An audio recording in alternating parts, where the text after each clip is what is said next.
Hello दोस्तों, आपके channel ज्ञान क्लासेस में आपका स्वागत है। जैसा आप स्क्रीन पर देख रहे हैं, कंपनी अकाउंट्स, कंपनी खाते हमारे स्टार्ट हो रहे हैं इसमें। तो इस वाले चैप्टर में हम पूरे कंपनी अकाउंट्स पढ़ने जा रहे हैं। दोस्तों, इसमें हम कंपनी अकाउंट्स पढ़ेंगे। कुछ मेरे फ्रेंड्स का कहना था कंपनी अकाउंट्स में प्रॉब्लम आ रही है। मैं कोशिश करूंगा जितना मैं आपको बता सकता हूँ इसमें उतना मैं आपको बता पाऊंगा। तो दोस्तों, हम स्टार्ट कर रहे हैं। कंपनी, भारतीय कंपनी अधिनियम 1956 की धारा 3(1) सबसेक्शन 1 के अनुसार कंपनी शास्त्र से इस अधिनियम के अधीन निर्गमित तथा पंजीकृत कंपनी से या किसी वर्तमान कंपनी से है। दोस्तों, ये अपने हाथ से बनाए हुए नोट्स हैं। इसे आप आसान लैंग्वेज में कह सकते हैं, आसान लैंग्वेज में बनाए हुए हैं। परिभाषा, प्रोफेसर हेनी के अनुसार कंपनी राज्य के द्वारा एक कृत्रिम व्यक्ति है जिसका प्रत्यक्ष अस्तित्व तथा स्थायी उत्तराधिकारी एवं सावर मुद्रा होती है। विशेषताएं, कंपनी का अपना एक अलग वैधानिक अस्तित्व होता है, जीवन स्थायी होता है, अलग सावर मुद्रा होती है, सदस्यों अंशधारियों का दायित्व उसके द्वारा खरीदे गए अंशों तक सीमित है, अंश कुछ शर्तों तक हस्तांतरणीय होते हैं। अंश, अब सबसे नंबर 1 आती है, अंश है क्या। सबसे नंबर 1 बात, अंश को मैं बताने से पहले आपको बताना चाहूंगा, हमने कंपनी स्टार्ट तो कर दी, लेकिन अब हर जने को ये पहचान नहीं होती कंपनी होती क्या है। ठीक है, मैंने आपको परिभाषाएं पढ़ा दी, चीजें भी पढ़ा दी, लेकिन कुछ जनों को ये पता नहीं होता कंपनी होती क्या है। कंपनी क्या होती है? कंपनी एक ऐसी होती है, देखो, जो हमारी इस लैंग्वेज के अंदर छुपा हुआ है। मैंने आपको पहले इसलिए पढ़ाया क्योंकि आपको ये भी पढ़ना जरूरी था।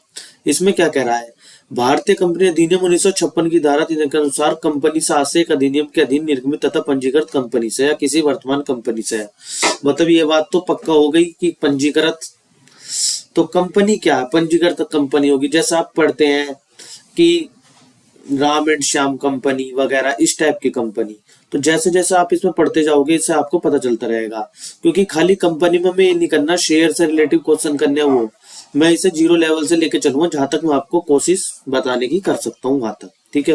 अंश, प्रत्येक कंपनी में एक निश्चित पूंजी लगी होती है। अंश पूंजी को निश्चित हिस्सों की राशि में विभाजित कर दिया जाता है। इसका प्रत्येक हिस्सा अंश कहलाता है। जो अंशधारियों द्वारा प्राप्त करते हैं उसे प्रमाण पत्रक कहते हैं। ठीक है, मतलब क्या, अब इसका मीनिंग समझ लो आप क्या है।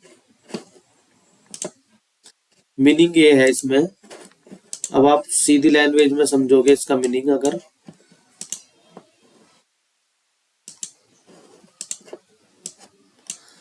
प्रत्येक कंपनी में इसकी एक निश्चित पूंजी लगी होती है, उस पूंजी को निश्चित हिस्सों की राशि में विभाजित कर दिया जाता है। इसका प्रत्येक हिस्सा अंश कहलाता है। जो अंशधारी प्राप्त करते हैं उसे प्रमाण पत्र कहते हैं। मतलब ये क्या है, प्रत्येक कंपनी में एक निश्चित पूंजी लगी होती है। क्या लगी होती है? पूंजी।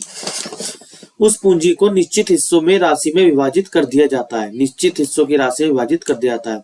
इसका प्रत्येक हिस्सा क्या कहलाता है? अंश कहलाता है। जो अंशधारी प्राप्त करते हैं उसे प्रमाण पत्रक कहते हैं। जो उन्हें मिलता है उसे प्रमाण पत्रक कहते हैं। पूर्वाधिकार अंश, अब बात आई अंशों की।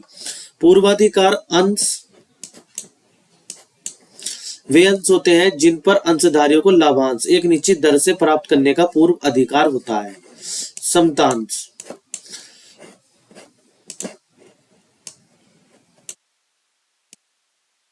समता अंश वे अंश है जिनका लाभांश प्राप्त अधिकार पूर्वाधिकार अंशधारियों के बाद होता है। समापन की दशा में भी इन्हें सामान्य अंश समता अंश कहते हैं। अंश पूंजी, शेयर कैपिटल, जब कंपनी अपने अंश देती है उस अंशों में जो रकम प्राप्त होती है उसे शेयर कैपिटल कहते हैं। इसका उल्लेख पार्षद सीमा नियम में होना अनिवार्य। कंपनी की पूंजी अंशों में विभाजित होने के कारण इसे अंश पूंजी कहते हैं। ठीक है जी। अंश पूंजी के प्रकार, अधिकृत पूंजी, कंपनी के पार्षद सीमा नियम में इसका विवरण दिया जाता है। पंजीयन के समय पंजीयन अधिकारी द्वारा जितनी पूंजी अधिकृत की जाती है उसे कंपनी जीवन काल में निर्गमित कर सकते हैं, उसे अधिकृत पूंजी कहते हैं। ठीक है। निर्गमित पूंजी, अधिकृत पूंजी का वह भाग जो कंपनी द्वारा साधारण जनता से पूंजी एकत्र करने के लिए निर्गमित कर दिया जाता है उसे निर्गमित पूंजी कहते हैं। अनिर्गमित पूंजी, अधिकृत पूंजी का वह भाग होता है जिसे क्रय करने के लिए सभी जनता को आमंत्रित नहीं किया जाता है। पूंजी भविष्य में आवश्यकता पड़ने पर निर्गमित की जाती है। अभिधत एवं प्रार्थित पूंजी, यहाँ से ही क्वेश्चन पूछे जाते हैं, ये वाला भी बहुत इंपॉर्टेंट पार्ट है आपका। अंशों के निर्गमन के पश्चात जो प्रार्थना पत्र कंपनी को प्राप्त होते हैं उनमें से जितने अंश निर्गमित किए गए हैं कंपनी केवल उन्हीं पर आवंटन कर सकती है। इस आवंटन पर अंकित मूल्यों को अभिधत एवं प्रार्थित पूंजी कहा जाता है।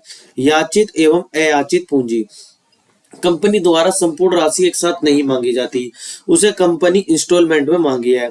Example application, allotment, first call, second call, मतलब सेकंड कॉल तक ही आपकी ये फाइनल हो जाती है। जितना भाग मांगने से शेष रह जाता है उसे अयाचित पूंजी कहते हैं। प्रदत्त या अदत्त पूंजी, अंशधारी द्वारा चुका दिया जाता है उसे प्रदत्त पूंजी कहते हैं। वह याचित पूंजी का वह भाग जो चुकाया नहीं गया उसे अदत्त पूंजी कहते हैं। ठीक है जी। उदत्त मांग राशि अथवा अवशिष्ट मांग, याचित पूंजी का वह भाग जिसको कंपनी का भुगतान प्राप्त नहीं होता अदत्त मांग राशि अथवा अवशिष्ट मांग कॉल्स इन एरर कहलाती है। ओके, नेक्स्ट, अग्रिम मांग राशि अथवा अनादृत मांगे, कभी कभी कुछ अंशधारी उसका भी भुगतान कर देते हैं जो अभी तक मांगी भी नहीं, उसे कॉल्स इन एडवांस कहते हैं। संचित पूंजी, कंपनी को निर्गमित अंशों पर कभी भी राशि मांगने का अधिकार है किंतु कभी भी विशेष प्रस्ताव द्वारा यह घोषणा करती है कि शेष राशि कंपनी के मांगी जाएगी। यह राशि भविष्य के लिए सुरक्षित हो जाती है, इसे आरक्षित या संचित पूंजी कहते हैं। प्रार्थना पत्र के समय देय संपूर्ण राशि के लिए अंशों का निर्गमन।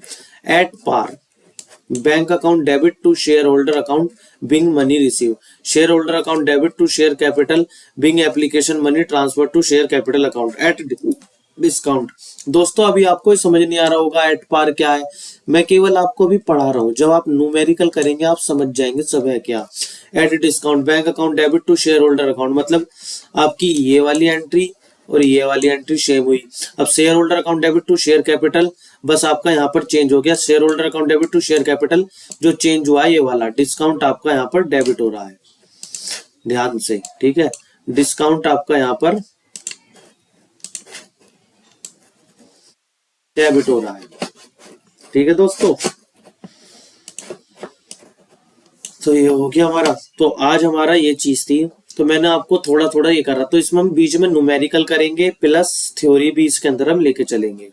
तो आपको ये व्हाट्सएप ग्रुप पे प्लस टेलीग्राम ग्रुप पे और मेरी एक साइट है उस पर भी ये चीजें डल जाएंगी, और यूट्यूब पर तो आपको पूरा मिल ही रहा है, आप इसका स्क्रीनशॉट भी ले सकते हैं चाहे तो, लेकिन वहां पर आपको अदर नोट्स भी मिल जाया करेंगे, या कुछ इन्फॉर्मेशन जो भी हुए करेगी क्लास से रिलेटेड मैं उस पर डाल दे करूंगा, तो आपको इसके लिंक में सारी चीज मिल जाएंगी।